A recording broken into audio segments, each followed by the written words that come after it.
ఇలా పరిస్థితి ఏంటంటే గ్రామాల్లో ఒక ప్రజాప్రతినిధిగా మేము ఊర్లలో తిరిగినప్పుడు పాపం అవ్వా తాతలు వచ్చి బిడ్డ ఏప్రిల్ నెల పింఛన్ వల్లేదు అని అడుగుతున్నారు, బిడ్డ మే నెల పింఛన్ రాలేదు అంటున్నారు.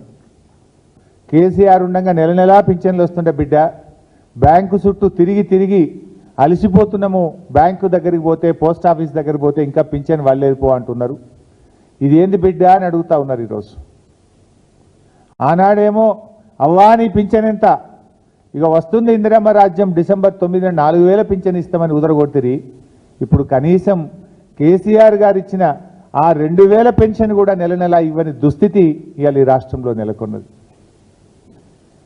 ఏప్రిల్ నెల పెన్షన్ ఇంతవరకు బళ్ళే, మే నెల పెన్షన్ ఇంతవరకు బళ్ళే. ఇవాళ జూన్ 16వ తేదీ 17 అంటే ఏమైపోయింది? ఓట్లు డబ్బలు పడ్డాక పార్లమెంట్ ఎన్నికలు ముగిసిన తర్వాత ఇవాళ 2 నెలల పెన్షన్ ఆగింది. రాష్ట్రంలో అనేక జిల్లాల్లో ఏప్రిల్ నెల పెన్షన్ పడలే, మే నెల పెన్షన్ అయితే ఏ జిల్లాలో కూడా పడలేదు. ఇవాళ రెక్కాడితే డొక్కాడని వాళ్ళు గా 2000 రూపాయలు వస్తే ఇంత మందు గోళీలో సూదీలకో ఇంత బుక్కడి అన్నం తిని బతికేటువంటి ఆ అభాగ్యుల పట్ల ఈ ప్రభుత్వానికి ఎందుకు అంత చిన్న చూపు అని నేను అడుగుతా ఉన్నా. మీ ప్రాధాన్యత ఏంది? భర్త వదిలిపెట్టిన మరి ఒంటరి మహిళ కావచ్చు, భర్త చనిపోయిన వితంతువురాలు కావచ్చు, వికలాంగులు కావచ్చు, వృద్ధులైన పిల్లలు చూడని తల్లిదండ్రులకు ఈ ఆసరా పెన్షనే ఆసర కదా. ఆ ఆసర నుండి అవ్వాతాతల్ని ఎందుకు దూరం చేస్తున్నారు? ఆ అవ్వాతాతలకు ఇచ్చిన మాట ఎందుకు నిలుపుకోలేకపోతున్నారు? ఏమైంది? ఏప్రిల్ నెల ఎందుకు ఇప్పటిదాకా 2000 రూపాయల పెన్షన్ ఇవ్వలేదు? మే నెల ఇంకెప్పుడు ఇస్తారు అని నేను అడుగుతా ఉన్నా. ఎలక్షన్లప్పుడేమో జనవరిలో ఒక నెల పెన్షన్ ఎగ్గొట్టిండ్రు. దాన్ని మేము గట్టిగా డిమాండ్ చేస్తే పార్లమెంట్ ఎన్నికలు జరిగేటప్పుడు ఆ జనవరిది ప్లస్ ఆ నెలది కలిపి 2 నెలలు ఇచ్చారు. ఒక నెల ఓట్లు ఇచ్చే నెలల ఓట్లు అయిపోయినాయి, ఇప్పుడు 2 నెలల పెన్షన్ ఎగ్గొట్టిండ్రు. ఇది ఎక్కడి మోసం? ఇలా రాష్ట్ర ప్రభుత్వాన్ని మేము డిమాండ్ చేస్తున్నాం, తక్షణమే ఆ అవ్వాతాతలకు 2 నెలల పెన్షన్ ఏప్రిల్ మే విడుదల చేయాలని చెప్పి మేము ప్రభుత్వాన్ని డిమాండ్ చేస్తూ ఉన్నాం. ఆ రోజు ఏమన్నారు? ఎన్నికల ముందు కేసీఆర్ ఒకరికే పింఛన్ ఇస్తుండు, మేము వస్తే ఇంటికి 2 పెన్షన్లు ఇస్తాం, అవ్వకి ఇస్తాం, తాతకి ఇస్తాం. కేసీఆర్ తాతకే ఇస్తుండు, మేము అవ్వకు కూడా ఇస్తాం, ఇంటికి 2 పెన్షన్లు ఇస్తాం, మనిషికి 4000 ఇస్తాం. మరి ఏమైంది? అవ్వ పెన్షన్ ఎటువాయా, తాత పెన్షన్ ఎటువాయా, 4000 ఎటువాయా? ఏవి మీ 2 పెన్షన్లు? 6 గ్యారంటీల దరఖాస్తుల్లో మీరు అప్పుడు దరఖాస్తులు తీసుకున్నారు కొత్త పెన్షన్లకు. ఏమైనాయి దరఖాస్తులు? ఏ మూలన పడేసిండ్రు? వాటిని ఏదో ఆన్లైన్ చేస్తుందామన్నారు, ఇది చేస్తుందామన్నారు, ఇక వచ్చే చూసే ఇత్తిమి అంటిది. ఏమైంది? 6 నెలలైనా 2 పెన్షన్లు ఎక్కడ పోయినాయి? 6 నెలలైనా 4000 రూపాయల పెన్షన్ ఏమైంది అని అడుగుతా ఉన్నాం మేము. కాంగ్రెస్ ప్రభుత్వం పేదల ప్రభుత్వం అని చెప్తున్నారు, ప్రజాపాలన అని చెప్తున్నారు. మరి ఆచరణలో ఏమైంది నీ ప్రజాపాలన? ఏమైంది? నీ పేదల ప్రభుత్వంలో ఈ పేదలైన అవ్వాతాతలు లేరా? నీ పేదల ప్రభుత్వంలో ఒంటరి మహిళలకు, వితంతువులకు చోటు లేదా? వీళ్ళు పేదలు కాదా? ఈ పేదల పట్ల ఎందుకింత నిర్లక్ష్యం అని నేను అడుగుతా ఉన్నా. ఈరోజు మీరు ఇచ్చిన హామీ ప్రకారం తక్షణమే 4000 రూపాయల పెన్షన్ ఇవ్వాలని చెప్పి నేను కాంగ్రెస్ ప్రభుత్వాన్ని డిమాండ్ చేస్తూ ఉన్నా. ఇవాళ ఎందుకంటే పక్కనున్న రాష్ట్రం ఆంధ్రప్రదేశ్లో కొత్తగా పదవీ బాధ్యతలు చేపట్టినటువంటి ముఖ్యమంత్రి గారు అక్కడ ఇచ్చిన మాట ప్రకారంగా పెన్షన్ 4000 రూపాయలకు పెంచారు. 4000 రూపాయలకు మొదటి సంతకం చేశారు. మొదటి సంతకం చేస్తేనన్నారు, మాట ప్రకారంగా చేశారు. మరి మీ మొదటి సంతకం ఏమైంది? డిసెంబర్ 9 నాడే సంతకం పెడతాం, 4000 పెన్షన్ ఇస్తామన్నారు కదా. కనీసం ఆంధ్రప్రదేశ్ను చూసైనా నేర్చుకోండి, కళ్ళు తెరవండి అని చెప్పి నేను డిమాండ్ చేస్తూ ఉన్నా. ఆంధ్రప్రదేశ్లో సాధ్యం అవుతుంది ఎట్లా, తెలంగాణలో కాదెట్లా అని చెప్పి నేను అడుగుతా ఉన్నా. ఇవాళ మీరు అక్కడ ఆంధ్రప్రదేశ్లో మనం చూసాం, పత్రికలు చదివాం మేము. 3 నెలలు retrospective effect, April May June నెలలకు సంబంధించిన 1000 రూపాయలు కలిపి, జూన్ నెలలో ఇచ్చే 4000 కలిపి 7000 రూపాయల పెన్షన్ అవ్వాతాతలకు ఒకేసారి ఇస్తున్నాం. అంటే పాత 3 నెలలు కూడా ఇస్తాం అని పాత 3 నెలలు కలిపి ఇవాళ 7000 రూపాయల పెన్షన్ను అక్కడ అవ్వాతాతలకు అందిస్తూ ఉన్నారు. మరి మీరు ఎప్పటి నుంచి ఇస్తారు? మీరు 6 నెలలైనా ఎందుకు ఇవ్వట్లేదు? ఇవాళ అందువల్ల ఇవాళ ఆంధ్రప్రదేశ్లో ఇచ్చిన విధంగా మీ ప్రభుత్వం డిసెంబర్లో వచ్చింది. డిసెంబర్ నుంచి ఇప్పటికి 6 నెలలు గడిచిపోయింది. అంటే 6 నెలల 12,000 రూపాయలు ప్రతి అవ్వాతాతకు, రాష్ట్రంలో వృద్ధులైన పేదలకు, ఆసరా పెన్షన్దారులకు ఒక్కొక్కరికి 12,000 రూపాయలు ఈ కాంగ్రెస్ ప్రభుత్వం బాకీ పడ్డది. ఆ 12,000 ప్లస్ ఈ జూన్లో ఇచ్చే 4,000 కలిపి 16,000 రూపాయల పెన్షన్ డబ్బులు ఈ ఆసరా పెన్షన్దారులకు ఇవ్వాలని చెప్పి బీఆర్ఎస్ పార్టీ పక్షాన్ని డిమాండ్ చేస్తున్నాం. పక్కన ఆంధ్రప్రదేశ్ ఇచ్చినప్పుడు మీరు ఎందుకు ఇయ్యరు? ధనిక రాష్ట్రం అన్నారు కదా, మరి ఎందుకు మీరు 16,000 ఇవ్వరు? ఆంధ్రప్రదేశ్ ఇలా పాత బకాయిలతో కలిపి ఇవ్వగలిగినప్పుడు మీరెందుకు వెనకడుగు వేస్తున్నారు? ఎందుకు ఈ పేదల పట్ల మీరు నిర్లక్ష్యము, మరి ఈ పక్షపాతాన్ని చూపిస్తున్నారని చెప్పి నేను అడుగుతా ఉన్నా. పక్క రాష్ట్రంలో హామీ సాధ్యమైనప్పుడు తెలంగాణ రాష్ట్రంలో ఎందుకు సాధ్యం కాదు? మీరు మరి వాళ్ళని చూసైనా కళ్ళు తెరవండి, వాళ్ళని చూసైనా నేర్చుకోండి.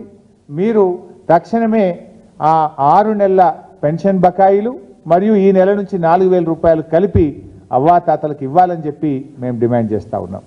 ఏప్రిల్ మేలే కూడా మీరు ఇంకా ఇవ్వలేదు. ఆ 2 నెలలే కూడా తక్షణమే మరి 4,000తో కలిపి తక్షణమే ఏప్రిల్ మే నెల పెన్షన్లు, పెంచిన పెన్షన్లు కలిపి ఇవ్వాలని చెప్పి కూడా మేము ఈ రాష్ట్ర ప్రభుత్వాన్ని డిమాండ్ చేస్తూ ఉన్నాం. అదేవిధంగా దివ్యాంగులు, ఇవాళ దివ్యాంగుల విషయంలో భారతదేశంలోనే అతి ఎక్కువ పెన్షన్ ఇచ్చింది కేసీఆర్ గారి ప్రభుత్వం.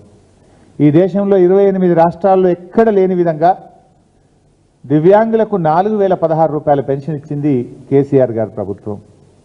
కానీ ఇదే కాంగ్రెస్ పార్టీ వాళ్ళ మేనిఫెస్టోలో మేము అధికారంలోకి వస్తే మొదటి నెల నుంచే 6,016 ఇస్తామని చెప్పారు. మరి ఇవ్వండి దయచేసి. రాష్ట్రంలో దాదాపు 5-6 లక్షల వికలాంగులు ఉన్నారు. వారందరికీ కూడా మీరు ఇచ్చిన మాట ప్రకారంగా 6,000 రూపాయల ఆసరా పెన్షన్ దివ్యాంగులకు కూడా అందించాలి. పక్కన ఆంధ్రప్రదేశ్ కూడా దివ్యాంగులకు 6,000 రూపాయలు చేసింది. మీరు కూడా మాట ఇచ్చారు. దాన్ని దివ్యాంగుల పెన్షన్ కూడా 6,000 రూపాయలకు కూడా పెంచి దివ్యాంగులందరినీ కూడా ఆదుకోవాలని చెప్పి రాష్ట్ర ప్రభుత్వాన్ని మేము డిమాండ్ చేస్తూ ఉన్నాం. ఇలా కేసీఆర్ గారు ప్రభుత్వం ఉన్నప్పుడు, ఆనాడు కొత్తగా మా ప్రభుత్వం అధికారంలోకి వచ్చినప్పుడు రాష్ట్రంలో 29 లక్షల పెన్షన్లు ఉండేవి. ఇవాళ మేము అనేక కొత్త వాళ్ళకు కూడా పెన్షన్లు ఇచ్చాం. నేత కార్మికులు, గీత కార్మికులు, ఎయిడ్స్ పేషెంట్లు, డయాలసిస్ పేషెంట్లు, అట్లా చేనేత కార్మికులు. అదేవిధంగా పెన్షన్ ఏజ్ కూడా 65 సంవత్సరాల నుంచి 57 సంవత్సరాలకు తగ్గించి పెన్షన్ల సంఖ్య 29 లక్షల నుంచి 44 లక్షలకు పెంచాం. అంటే ఇచ్చిన మాట ప్రకారంగా కొత్త పెన్షన్లు కూడా చాలా పెద్ద ఎత్తున ఇచ్చాం. 2014లో పెన్షన్ల సంఖ్య 29 లక్షలు ఉంటే మేము దిగిపోయే నాటికి పెన్షన్ల సంఖ్య 44 లక్షలు. అంటే చాలా పెద్ద ఎత్తున కొత్త పెన్షన్లు ఇచ్చాం. మీరు అన్నారు ఇంటికి 2 పెన్షన్లు ఇస్తామన్నారు. చాలా సంతోషం, మేము మిమ్మల్ని అభినందిస్తాం. తప్పకుండా మీరు ఇంటికి 2 పెన్షన్లు ఇవ్వాలని కోరుతున్నాం. అవ్వకు తాతకు ఇద్దరికీ 4,000 పెన్షన్ ఇవ్వండి. ఈ ప్రభుత్వాన్ని మేము తప్పకుండా అభినందిస్తాం. మాట మీద నిలబడండి. అవ్వ తాతకి ఇవ్వండి, 4,000 పెన్షన్ ఇవ్వండి. ఇంకా ఎవరైనా పెన్షన్ రాని వాళ్లకు దరఖాస్తు పెట్టుకున్న వాళ్ళందరికీ కూడా వెంటనే పెన్షన్ ఇవ్వాలి, కొత్త పెన్షన్లు మంజూరు చేయాలని చెప్పి కూడా మేము ఈ ప్రభుత్వాన్ని డిమాండ్ చేస్తూ ఉన్నాం. ఎందుకంటే కేసీఆర్ గారు ఉన్నప్పుడు ప్రతి సంవత్సరం మా ప్రభుత్వంలో దాదాపు 12,000 కోట్ల రూపాయలు మేము పెన్షన్ల మీద ఖర్చు పెట్టాం. ప్రతి సంవత్సరం 12,000 కోట్లు ఖర్చు పెట్టాం. మరి మీరు ఇప్పుడు 4,000 చేస్తామన్నారు, కొత్త పెన్షన్లు ఇస్తామన్నారు, 2 పెన్షన్లు ఇస్తామన్నారు. ఇవ్వండి, ఒక 25-30 వేల కోట్లు అవుతుంది. చాలా సంతోషం కదా. ఇప్పుడు 12,000ను డబుల్ ఇస్తే 24,000 అవుతుంది. కొత్త పెన్షన్లు 2 పెన్షన్లు ఇస్తే ఇంకో 10,000 పెరుగుతుంది. చాలా సంతోషం. ప్రజలు మేలు జరుగుతుంది, పేదలకు మేలు జరుగుతుంది. మాట మీద నిలబడండి. సో వెంటనే మరి సూటిగా నేను ప్రభుత్వాన్ని డిమాండ్ చేసేది, తక్షణమే మీరు పెన్షన్ను ఇచ్చిన మాట ప్రకారంగా ఆంధ్రప్రదేశ్ను చూసి బుద్ధి తెచ్చుకోండి, ఆంధ్రప్రదేశ్ను చూసి నేర్చుకోండి. 4,000 రూపాయల పెన్షన్ ఇవ్వండి, పాత బకాయిలు కలిపి ఇవ్వండి. ఏప్రిల్ మే పెండింగ్లో ఉన్నాయి. పార్లమెంట్ ఎన్నికలు ఓట్లు డబ్బాల పడ్డాక ఇప్పటిదాకా పింఛన్ వల్లే, డబ్బాల ఓట్లు పడగానే పింఛన్ బంద్ పెట్టిండ్రు. ఆ ఇచ్చే 2,000 కూడా వస్తలేదు. తక్షణమే ఆ 2 నెలల పెన్షన్ ఇవ్వండి, పెంచిన పెన్షన్ ఇవ్వండి, బకాయిలతో ఇవ్వండి. అదేవిధంగా అన్ని పబ్లిక్ ఇష్యూస్ బై సబ్జెక్ట్ న్యాయం చేయండి. నిన్న ఆశా వర్కర్లు వచ్చి వైద్య విధాన పరిషత్ ఆఫీసు ముట్టడిచ్చినట్టుగా టీవీల్లో పేపర్లో చూశాను. రాష్ట్ర ప్రభుత్వం ఏమో ప్రతి నెల 1వ తారీఖు వేతనం ఇస్తున్నామని రోజు ఉదరగొడుతున్నారు మంత్రులు. వాళ్ళ వార్తలు చూస్తే, నేను పత్రికలో చూస్తే, మాకు 1వ తారీఖు పెన్షన్ వస్తలేదు, 18వ తారీఖు అయినా 20వ తారీఖు అయినా పెన్షన్ వస్తలేదు, మాకు 1వ తారీఖు పెన్షన్ ఇవ్వండి అని ఆశా వర్కర్లు ధర్నా చేస్తున్నారు. అంటే ఇప్పుడు మీరు చెప్తున్నది నిజమా? ఆశా వర్కర్లు చెప్తున్నది నిజమా? జీతాలు ఏమన్నా పెన్షన్, సారీ, పెన్షన్లు మాట్లాడి పెన్షన్ వచ్చినట్టుంది. ఆశా వర్కర్ల జీతాలు 1వ తారీఖు వస్తలేవని చెప్పింది నిజమా? లేదు, మీరు 1వ తారీఖే ఇస్తున్నామని మీరు చెప్తున్నది నిజమా? నిజంగా మీరు 1వ తారీఖే ఇచ్చుంటే అంత దూరం నుంచి ఆశా వర్కర్లు వచ్చి ఎందుకు వైద్య విధాన పరిషత్ కార్యాలయం ముందు ధర్నా చేసినారు? సో తక్షణమే ఆశా వర్కర్లకు, హెల్త్ డిపార్ట్మెంట్లో ఎన్హెచ్ఎంలో పనిచేస్తున్న ఏఎన్ఎంలకు, ఎన్హెచ్ఎం సిబ్బందికి 2 నెలల జీతాలు పెండింగ్లో ఉన్నాయి. ఇప్పుడు ఎన్హెచ్ఎం సిబ్బందికి నేషనల్ హెల్త్ మిషన్ కింద దాదాపు 17,000 మంది ఉద్యోగులు పనిచేస్తారు. రాష్ట్రంలో 6-7 మంది ఏఎన్ఎంలు, సెకండ్ ఏఎన్ఎంలు పనిచేస్తారు. వాళ్ళకి ఇప్పుడు 2 నెలలైనా జీతం రాలే. ఒకవైపు ఏమో ప్రభుత్వం 1వ తారీఖే జీతం ఇస్తామంటున్నారు, ఇంకోవైపు ఏమో సార్ మాకు 2 నెలలైనా జీతం పడలేదు, మేము ఇల్లు కిరాయి కట్టలేకపోతున్నాం, పిల్లల స్కూళ్ళు స్టార్ట్ అయినాయి, ఫీజులు కట్టలేకపోతున్నాం, మా జీతాలు ఇప్పియండి అని మొరబెట్టుకుంటున్నారు. ఆశా వర్కర్లు 1వ తారీఖు జీతం ఇవ్వండి అని మొరబెట్టుకుంటున్నారు. సో పెండింగ్లో ఉన్న ఎన్హెచ్ఎం ఉద్యోగులు, సెకండ్ ఏఎన్ఎంలు, ఆశాల జీతాలు వెంటనే చెల్లించాలని రాష్ట్ర ప్రభుత్వాన్ని డిమాండ్ చేస్తున్నాం. ఇకపోతే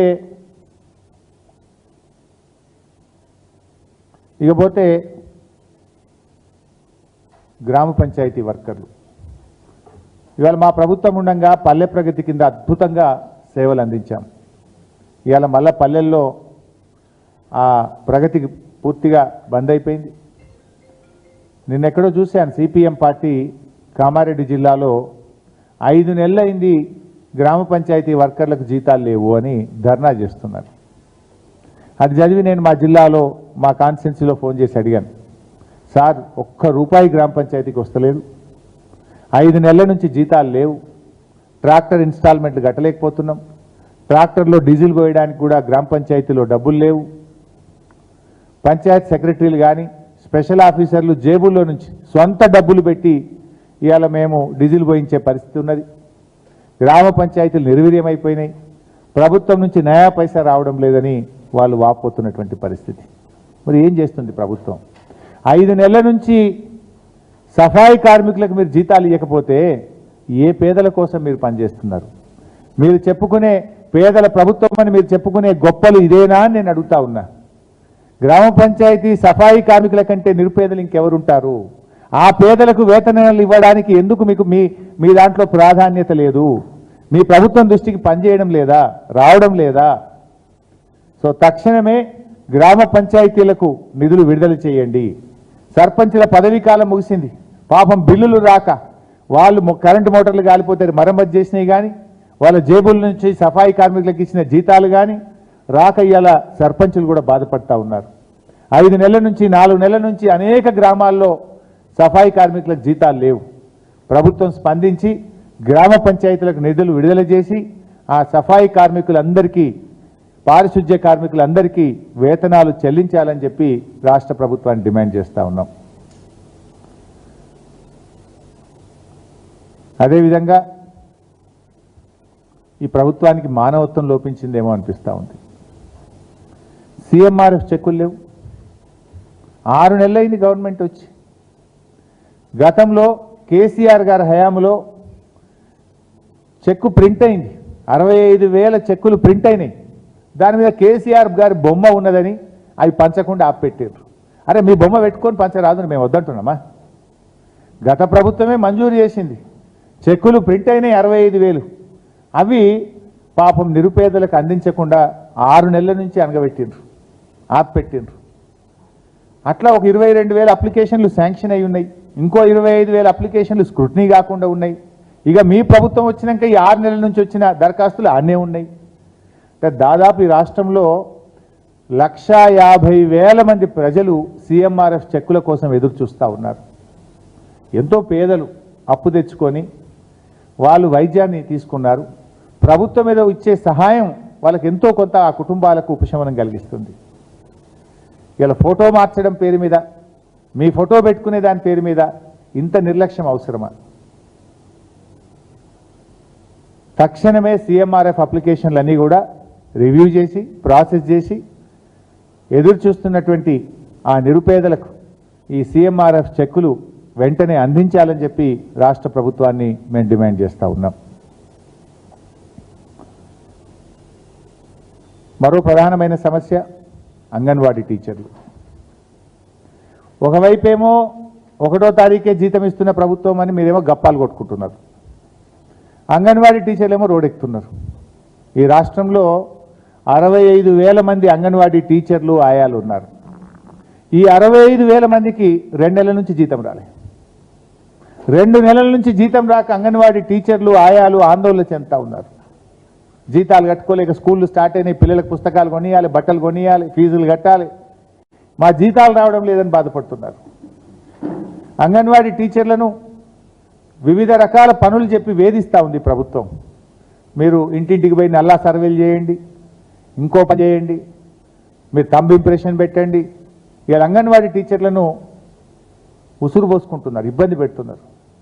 కేసీఆర్ గారేమో ఏ రోజు అంగన్వాడీ టీచర్లు 10 ఏళ్లలో రోడ్డెక్కి ధర్నా చేసిన పరిస్థితి కానీ, ఏ రోజు జీతం కోసం వాళ్ళు ఎదురు చూసిన పరిస్థితి లేకుండా ఈ దేశంలోనే అత్యధిక వేతనాలు చెల్లిస్తున్న రాష్ట్రాల్లో ఒక రాష్ట్రంగా తెలంగాణ రాష్ట్రాన్ని మా అంగన్వాడీ టీచర్లను కేసీఆర్ గారు నిలిపారు.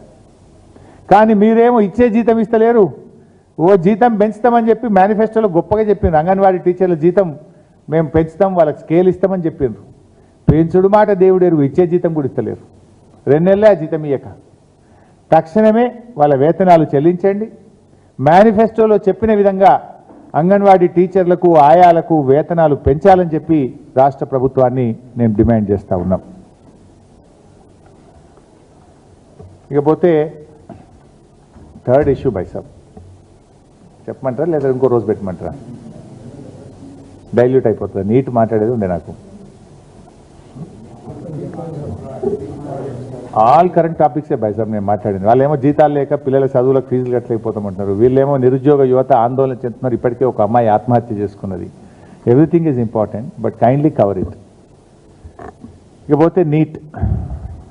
ఇవాళ నీట్పై ఈ దేశంలో నీడలు కమ్ముకున్నాయి. విద్య అనేటువంటిది చాలా ముఖ్యమైనటువంటిది. ఇవాళ దేశంలో ఉన్న బీజేపీ ప్రభుత్వం యొక్క నిర్లక్ష్యం కారణంగా విద్య ఎట్లయితే సంపద బీజేపీ హయాంలో కొందరి చేతుల్లోకి పోయిందో, విద్య కూడా కొందరి చేతుల్లోకి వెళ్తున్న పరిస్థితి కనబడతా ఉంది. అత్యున్నత విలువైనటువంటి మెడికల్ విద్య ఇవాళ అంగట్లో సరుకైపోయింది. నీట్ పరీక్ష నిర్వహణ లోపం వల్ల, వాళ్ళ వైఫల్యం వల్ల ఇవాళ 24 లక్షల మంది పిల్లలు, వారి తల్లిదండ్రులు తీవ్రమైనటువంటి ఆందోళనలో ఉన్నారు. దేశవ్యాప్తంగా 24 లక్షల మంది పిల్లలు ఈ నీట్ ఎగ్జామ్ రాశారు. ఇలా వాళ్ళందరూ కూడా టెన్షన్లో ఉన్నారు. వాస్తవానికి పిల్లలు 2 సంవత్సరాలు అహోరాత్రులు నిద్రాహారాలు మాని డాక్టర్ కావాలని ఎంతో కష్టపడి చదువుతారు. తల్లిదండ్రులు కూడా ఎంతో శ్రమిస్తారు ఆ పిల్లల కోసం. ఇవాళ అటువంటి పిల్లల భవిష్యత్తు మీద ఇవాళ నీడలు కమ్ముకున్న పరిస్థితి కనబడతా ఉంది. పేపర్ లీకేజీకి తోడు గ్రేస్ మార్కులు కలిపిన ఉదంతంపై ఇవాళ విద్యార్థులు, వారి తల్లిదండ్రులు ఆందోళన చెందుతున్నారు. ఇక్కడ 2 ఇష్యూలు ఉన్నాయి. ఒకటి గ్రేస్ మార్కుల ఇష్యూ అయితే, ఒకటి పేపర్ లీక్.